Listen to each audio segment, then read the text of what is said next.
centered in the tribal regions of Pakistan. But if the U.S. is killing Pakistani citizens in their own country, there must be some cooperation with Pakistan's all-powerful Inter-Services Intelligence, the state's premier spy agency, known as the ISI. So I'm just waiting right now for my armed guards to come escort me through Islamabad so I can meet with Hamid Mir, a famous Pakistani journalist who's actually had multiple assassination attempts against him, one of which allegedly was done by the ISI. How you guys doing? The ISI has an infamous reputation everywhere. Its relationship with the U.S. government is complicated. Since the Cold War, Pakistan's been a vital ally in one of the most strategically important regions in the world, and it receives billions of dollars in U.S. military aid. But what makes Pakistan such a valuable asset for the U.S. and its intelligence agencies? Think like an American policymaker. Think like an American general. So his problem is Iran. His problem is China. His problem is Russia. His problem is Afghanistan. Pakistan is in the center. Hamid Mir is one of the most prominent journalists within Pakistan to report on the covert collaboration between Pakistan and the U.S. So how dangerous is it to report on things like the ISI and drone strikes in this country? I can only give you an example. There was a journalist, his name was Hayatullah Khan.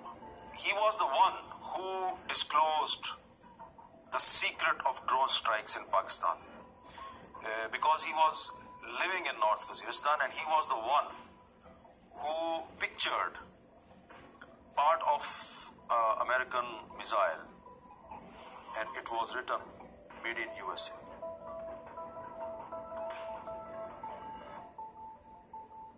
After that, he was threatened that please leave this area or don't report about the drone strikes. But after that, he was kidnapped and then he was killed.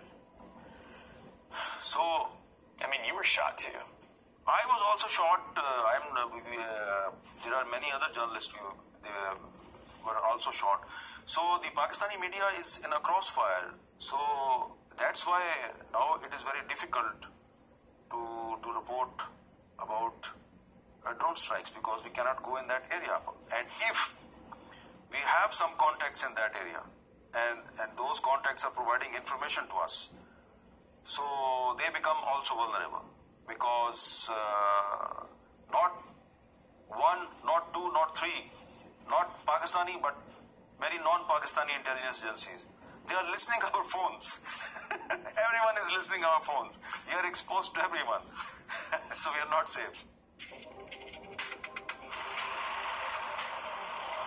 Since the first drone strike in Pakistan more than a decade ago, civilians, lawyers, activists, and journalists like Hamid Mir have fought their government for more transparency on the American kill lists and the surveillance program they used to build it. But it's almost impossible to get answers.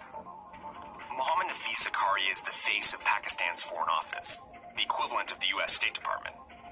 He agreed to an interview, but only if we sent him questions in advance, something we don't normally do. And yeah, he literally read scripted answers to me. We know from the Snowden documents that there was massive surveillance by the NSA on Pakistan. And there also was some money given to Pakistan by the NSA. How do you react to that? How did the government respond when that came out?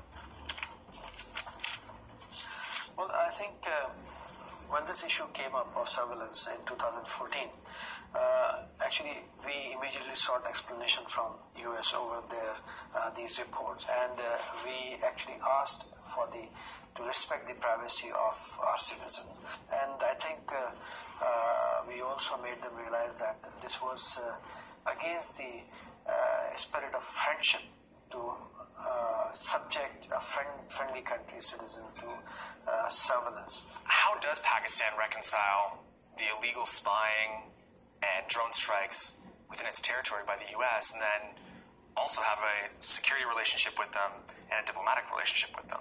So Pakistan has not and will not reconcile on this issue. This breaches the mutual trust between the two countries and obstructs the meaningful cooperation which is going on between the two countries to counter terrorism. Between the lines of Zakaria's answers, the question remains: how much does the Pakistani government help the U.S. with the kill list and the surveillance state required to